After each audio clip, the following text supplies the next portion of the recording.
오늘 설교 제목은 따라합니다. 예배 후에 예배. 예배 후에 예배. 어느 부부가 교회 와서 예배를 드리고 마치고 집에 돌아가던 중에 주고받은 이야기입니다. 아내가 남편에게, 여보, 오늘 박 집사가 새 차 타고 왔던데 당신 봤어? 외제차예요, 외제차. 돈 많이 벌었나 봐. 당신 봤어? 남편은 못 봤는데 라고 대답했습니다. 그러자 다시 아내가, 그 김 권사님 누이비통 핸드백, 그 신상이야, 신상, 한정품인데, 야, 그걸 메고 왔더라고. 당신 봤지? 남편은 나 못 봤는데 라고 다시 대답했습니다. 다시 아내가, 그러면 오늘 목사님 그 설교할 때 그 넥타이 좀 촌스럽지 않았어? 목사님 좀 패션 감각이 꽝인 것 같아. 패션 감각이 꽝이 촌스러웠어. 당신 봤지? 그래? 난 못 느꼈는데. 그러면 당신 세련된 걸로 사다 줘. 그럼 좋겠네. 이렇게 남편은 하나도 못 봤다고 하자 아내가 열이 받았어요. 화가 난 목소리로 아내는 짜증을 부르면서, 아니, 당신은 예배 시간에 뭘 하고 있었던 거예요? 그런 것도 하나도 못 본 거예요? 예배 시간에 잠만 잤어요? 라고 막 쏴붙였습니다. 그때 남편이 이렇게 대답을 했어요. 여보, 나는 오늘 예배 드리는데 오늘은 유난히 예배 첫 순서부터 첫 시간부터 너무 은혜가 되는 거야. 왕 되신 주 앞에 나 경배합니다 찬양하는데 정말 왕 되신 하나님 앞에 내가 서 있는 것 같았어. 첫 시간부터 내가 감격이 되고 눈물이 나고, 특별히 오늘 목사님 예배 후에 예배 설교하시는데 하나님이 꼭 나에게 주시는 말씀 같았어. 그런데 나는 하나님만 바라보고 예수님만 바라보고 목사님 선포하시는 말씀 전하시는 그 입술만 보다가 다른 거 아무것도 못 봤어. 내가 뭐 잘못한 거야? 여기서 간단한 퀴즈, 중요한 퀴즈 하나 드릴게요. 여러분, 예배는 보는 것입니까? 드리는 것입니까? 예배는 드리는 것입니까? 보는 것입니까? 예배는 보는 게 아닙니다. 하나님께 우리 예배를 올려 드리는 것입니다. 그렇다면 이 이야기 속의 아내는 예배를 본 것 같아요? 드린 것 같아요? 또 이 남편은 예배를 드린 것 같아요? 본 것 같아요? 드린 것 같죠? 그럼 여러분은 예배를 둘레둘레 보고 구경만 하는 아내 쪽에 가깝습니까? 아니면 예배에 깊이 들어가서 하나님께 예배를 잘 드리는 남편 쪽에 가깝습니까? 따라합니다. 나는 오늘도 가장 가치 있고 높으신 하나님께 내 인생의 가장 귀한 것, 가장 가치 있는 것을 믿음으로 드리는 예배자로 예배하겠습니다. 그렇게 예배하길 원하시면 아멘. 아멘입니까? 그런데 예배에 예배 전에 예배가 있고 예배 후에 예배가 있다는 걸 아십니까? 오늘 우리가 이렇게 이 시간 예배하는데 우리 예배가 하나님이 기쁘게 받으신 예배가 되기 위해서는요, 예배 전 예배를 잘 드려야 돼요. 예배 전 예배에 성공해야 오늘 예배가 성공하게 됩니다. 또 오늘 예배 성공해야 예배 후의 예배도 성공하게 됩니다. 여러분, 예배 전의 예배는 무엇입니까? 예배 전의 예배는 어떻게 드려야 됩니까? 예배 전의 예배가 왜 중요합니까? 여러분, 오늘 이 시간 우리가 예배하는데 하나님 이렇게 말씀을 듣는 것보다도 그 이전에 예배를 드리는 내 영혼, 내 마음밭이 너무너무 중요한 거예요. 예배를 드리러 오다가 부부가 말다툼을 했어요. 저 같으면 신경질 나서 돌아가 버릴 텐데, 여러분 그래도 꾸역꾸역 교회 나와가지고 자리에 앉아 있는데 열받고 화가 나고 속상한데 예배 잘 드려져요? 마음이 상했어요. 들리지도 않아요. 예배도 안 되는 거예요. 또 큰 근심 걱정이 있는데 염려 걱정하면서 예배에 잘 집중할 수 있습니까? 예배 집중이 잘 안 됩니다. 허겁지겁 교회 왔는데 지각했어요. 대표기도 할 때 몰래 들어와서 뒤에 앉았는데 바로 예배에 집중하고 예배에 들어갈 수 있습니까? 어렵습니다. 여러분, 오늘 예배에 성공하려면 예배 전의 예배에 성공해야 합니다. 우리가 예배 전의 예배를 잘 드리려면 첫째, 예배 시간 10분 전에 입실하십시오. 예배당이 늦으면 안 됩니다. 허겁지겁 예배하면 체합니다. 준비된 마음으로 정성껏 예배해야 합니다. 우리 킹스밴드가 아침 일찍 나와 준비하면서 10분 전에 딱 찬양을 하는 거예요. 그때 찬양할 때 여러분도 그냥 쳐다보지 말고 보지 말고요, 함께 찬양하십시오. 입을 열어 함께 찬양하시고요, 마음을 여시고요, 손 뒀다 뭐 할 거예요. 손 뒀다. 아까 손을 들고 찬양하는데 손 드는 사람이 하나도 없어요. 손 뒀다 뭐 할 거예요. 손을 들고 높이 들고 하나님 찬양하고 예배로 나아가는 여러분 되기를 소원합니다. 가만히 보면 예배에 늦는 분은 교회 가까이 사는 분들 같아요. 보면은 멀리 사신 분들은 절대 안 늦어요. 오늘도 세종에서 오시고 강릉에서, 원주에서, 또 파주에서, 일산에서, 남양시에서, 남양주시에서, 송파구에서 오시는 그런 분은 제가 보니까 늦는 법이 없어요. 근데 교회에 가까이 계신 분들이 늦는 것을 봅니다. 안 됩니다. 예배 10분 전에는 예배당 입실에서 예배를 준비하십시오. 둘째, 핸드폰을 끄고 예배당에 들으시기 바랍니다. 예배 시간에 핸드폰이 종종 울리기도 하는데 절대 하나님이 예배 시간에 콜하지는 않았을 거라고 생각을 합니다. 예배 시간에 문자가 왔는데 그 문자 안 볼 사람 있어요? 문자 안 왔는데도 혹시 문자 왔나, 카톡 왔나 막 보는 거죠. 예배 시간은 하나님을 만나는 시간인 줄로 믿습니다. 집중해야 됩니다. 핸드폰은 예배당에 들어오실 때 다 꺼주십시오. 셋째, 가급적 앞자리에 앉아 주십시오. 뮤지컬을 보거나 오페라 또 뭐 연극 같은 거 볼 때 공연장 가면 가장 비싼 자리가 어디예요? 앞자리예요. 그 앞자리에 연주자들 또 지휘자들 막 같이 보고 막 그 침 튀기는 거, 땀 흘리는 거 같이 봐야지 그 속에 들어가 가지고 더 그냥 감격적으로 그 연극이나 그 공연을 볼 수가 있습니다. 앞자리가 비싸요.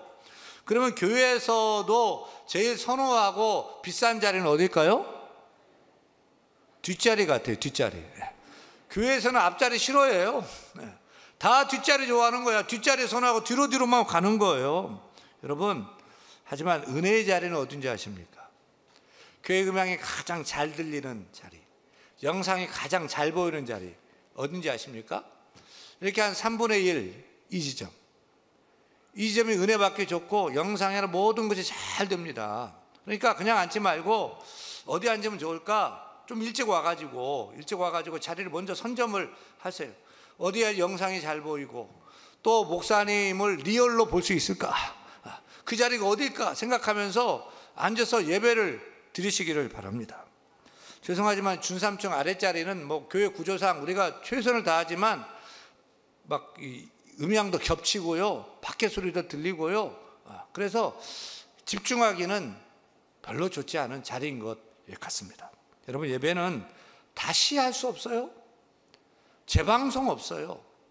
언제나 생방송입니다.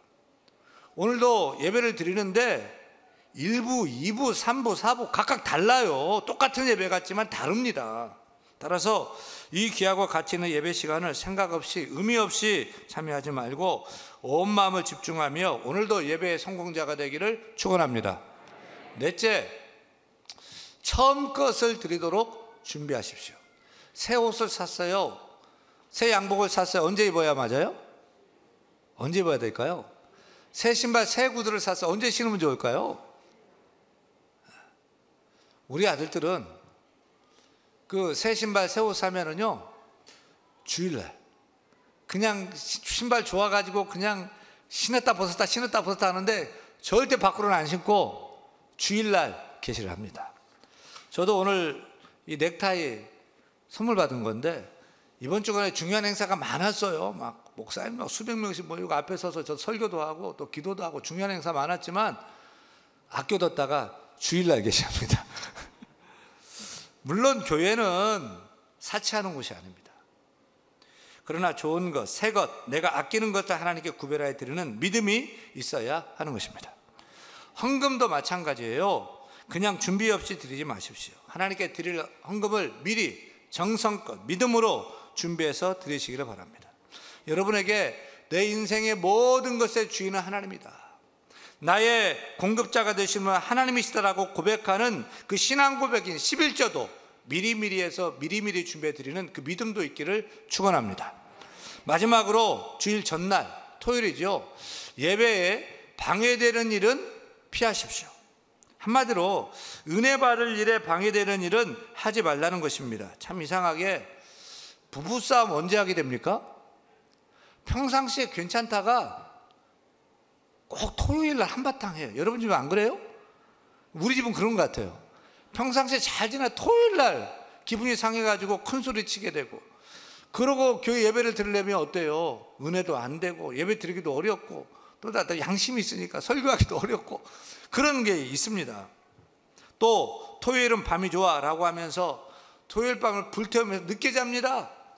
그러면 주일 아침에 기분 좋게 일어날 수 있어요?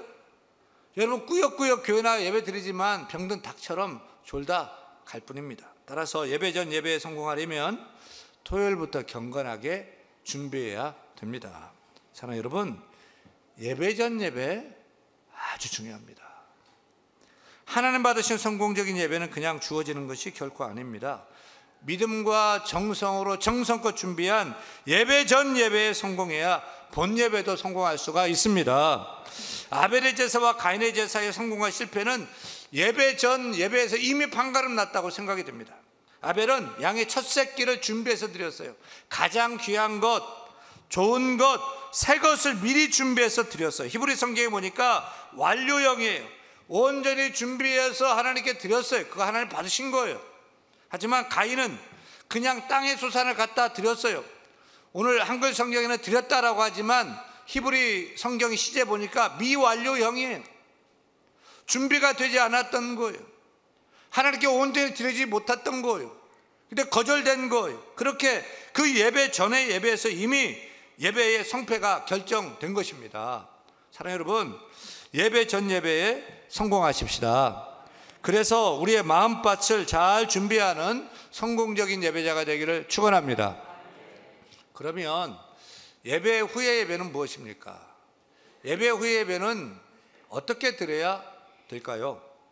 오늘 우리가 지난주에 이어서 창세기 4장 말씀 붙드는데, 창세기 4장 우리가 붙들 메시지는 두 가지입니다. 하나는 하나님께서 아벨의 제사는 받고 가인의 제사는 받지 않았다. 따라서 우리가 예배할 때 아벨의 제사처럼 하나님이 기쁘게 받으시는 성공적인 예배자가 되어야 한다는 메시지를 줍니다.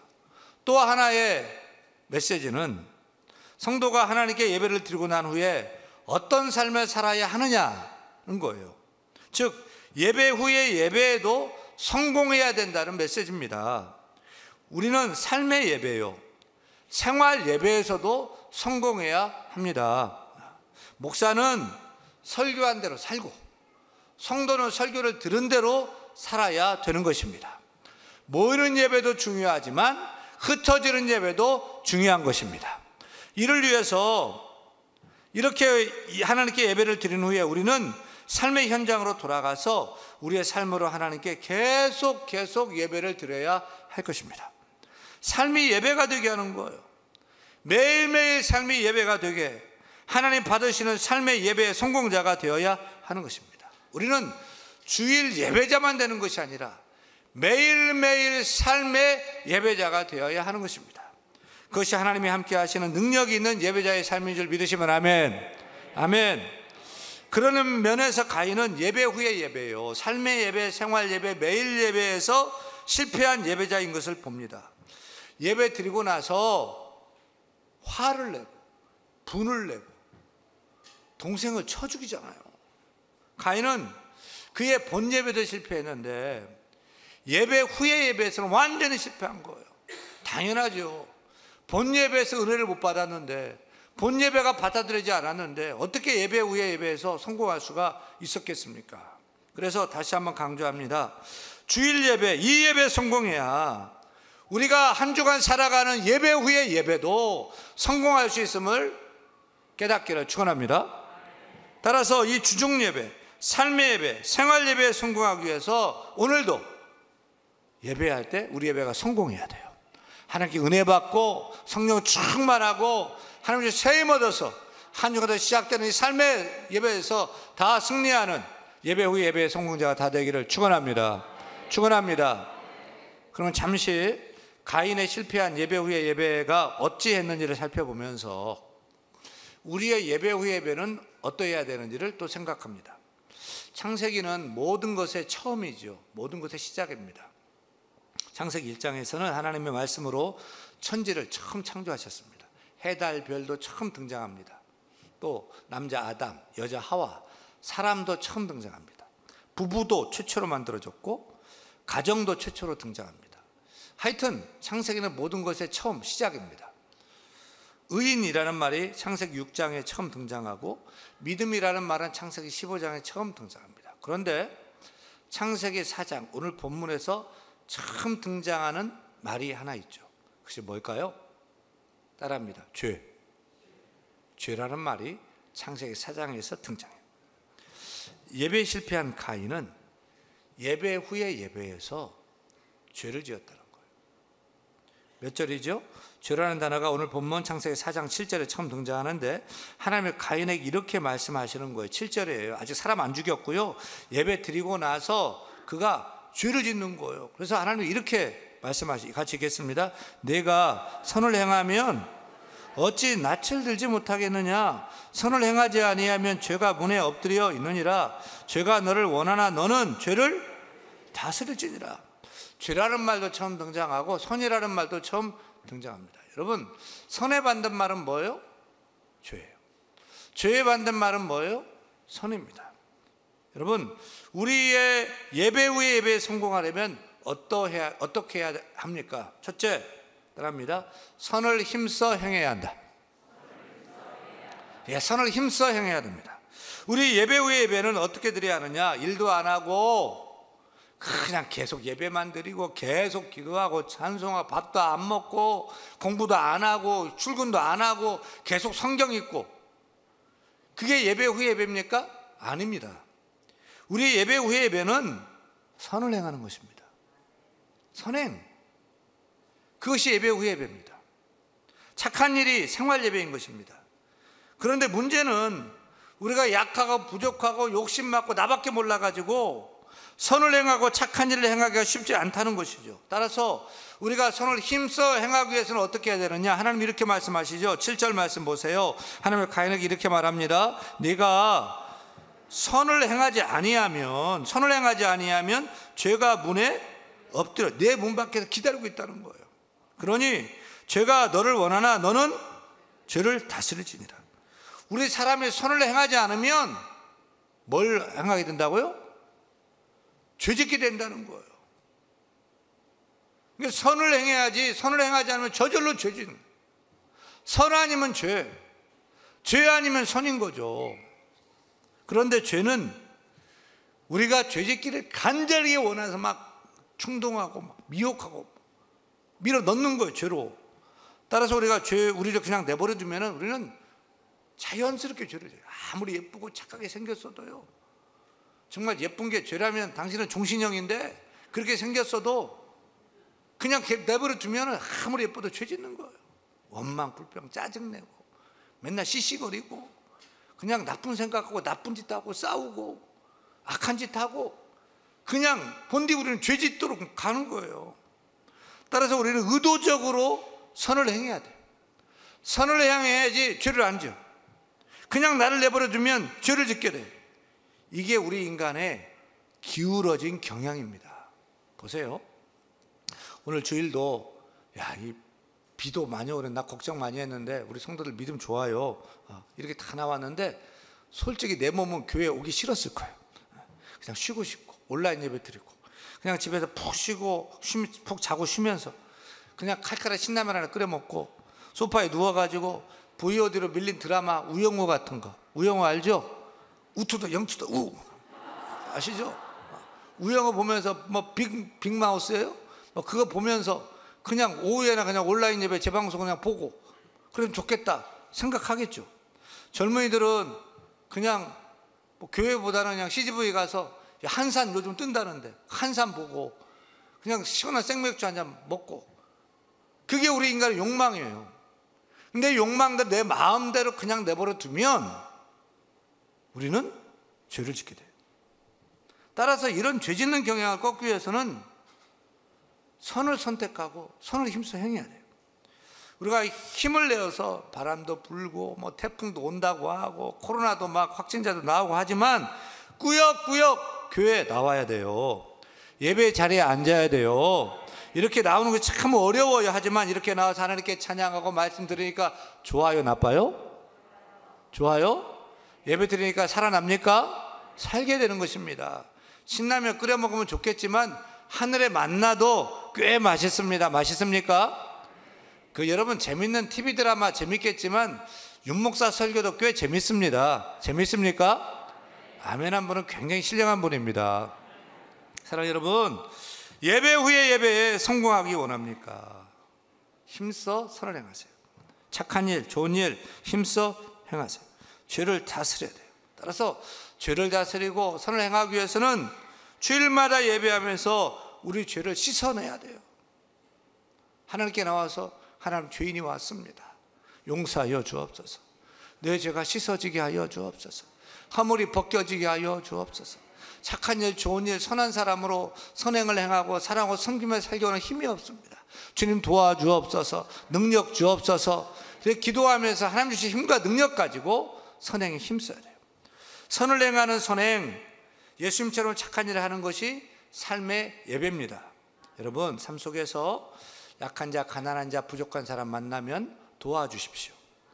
외롭고 슬픈 사람을 만나면 옆에 있어 주십시오. 그 비를 함께 맞아주세요. 병든 자를 찾아보고 위로하고 기도해 주세요. 누구를 만나든지 예수님을 만난 것처럼 반가워하시고 그 사람이 누구이든지 윗사람이든지 아랫사람이든지 항상 생각하기는 내 밑에 아랫사람은 없다고 생각하면서 항상 윗사람처럼 예수님처럼 섬겨보시기를 바랍니다. 이것이 우리가 삶 속에서 드려야 할 영적 예배입니다. 이것이 하나님 기쁘게 받으시는 예배 후의 예배인 줄로 믿습니다. 예배 후의 예배에 성공하려면 둘째, 따라합니다. 분노를 잘 다스려야 한다. 따라하세요. 분노를 잘 다스려야 한다. 여러분, 우리가 착한 일, 좋은 일 많이 하는 모든 것을 다시 도루묵 만드는 게 있어요. 우리 예배도 또 예배 후의 예배도 망쳐버리는 것이 있어요. 뭘까요? 분노예요. 혈기예요. 화말입니다. 겉보기는 참 착하고 정말 겉보기는 종신형감이고 또 은혜파고 말씀대로 살고 뭐 좋은 일 착한 일 참 좋은데 강하게 보는데 깜짝 놀랄 때가 있어요. 아니 뭐 어떤 일 보면 어떤 일에서 그냥 갑자기 헐크로 변해. 막 색깔이 막 바뀌고 얼굴이 바뀌고 막 소리 지르고 막 신경질 내고 깜짝 놀랐어요. 그 혈기 부림으로 평생 공동사업을 무너뜨리는 경우도 봐요. 가인도 그랬어요. 왜 가인이 예배 후에 예배에 실패했죠? 분노 조절에 실패했기 때문이죠. 5절 말씀 보니까 5절이죠. 가인과 그의 재물은 받지 아니하신지라 가인이 몹시 분하여 안색이 변하니. 참 아쉬운 대목이에요. 가인의 제사가 안 받아졌을 때 가인이 형이니까 그래 내 제사보다 동생 제사가 받아졌으니 좋다, 감사하다. 나도 동생처럼 하나님 받으시는 제사 예배를 드려야 되겠다. 이렇게 마음을 먹었으면 얼마나 좋아요. 근데 동생 제사만 받아도 자기 거 안 받아진 거 보면서 분이 나는 거예요. 열이 나는 거예요. 안색이 변해요. 하나님부터 화내요. 하나님께서 야, 네가 왜 내 앞에서 화를 내? 네가 내 앞에서 안색이 변하면 어찌 됨이냐? 우리는 우리 인생이 행복하기를 원하고 즐겁고 기쁘게 살기를 원합니다. 그런데 행복의 비결이 있는데 어떤 분이 이렇게 얘기해요. 영어 Y로 끝나는 3가지만 조심하면 행복할 수 있다. 첫째, don't worry, 염려하지 않는 거예요. 두 번째, don't hurry, 서두르지 않는 거예요. 셋째, don't be angry, 화내지 않는 거예요. 듣고 보니까 맞는 말이에요. don't worry, 염려하지 않고, don't hurry, 서두르지 않고, don't be angry, 화내지 않으면 우리가 기쁘고 즐겁고 행복하게 살 수가 있어요. 근데 이게 어려워. 근데 이 3가지 중에 제일 어려운 게 뭐예요, 여러분? Don't be angry. 정말 화날 때, 꼴 보기 싫을 때, 못 참을 때, 그때 막 뚜껑 열리고 참는 것, 그때 막 어려워요. 그런데 우리가 화날 때, 뚜껑 열릴 때 이것을 기억해야 돼요. 분노할 때요, 사람이 IQ가요 30, 40이 된답니다. 바보가 되는 거예요. 화가 날 때 뭘 말하거나 뭘 결정하면 그건 완전히 안 된다는 거죠. 가인이 그랬잖아요. 화가 나서 그걸 참지 못하고 동생을 죽이는 거예요.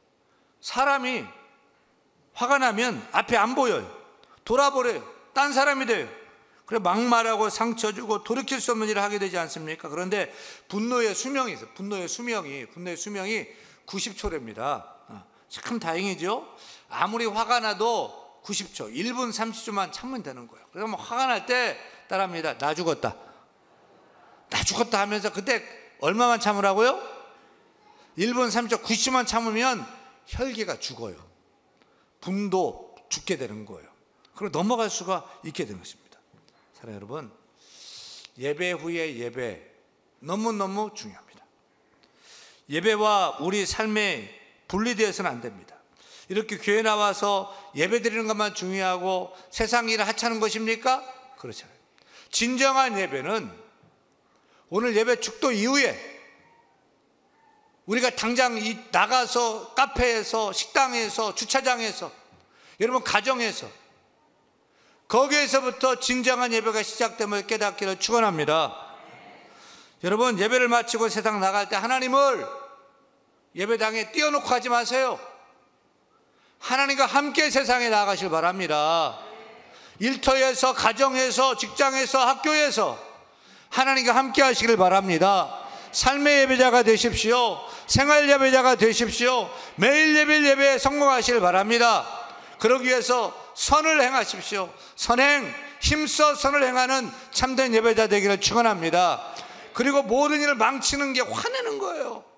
혈기를 죽이세요. 특별히 추석이 되는데, 추석 때는 불편한 분들이 있어요. 가족이 모이는데 반가워야 되는데 가기 싫어. 그래서 다 모여야 되는데 부모님이 오라는데도 안 가고, 형제가 보내도 안 가고, 또 막 추석 때 또 화를 내고 성질내는 분들이 있어요. 안 돼요. 이번 추석은 참아야 돼요. 아멘. 사랑해야 돼요.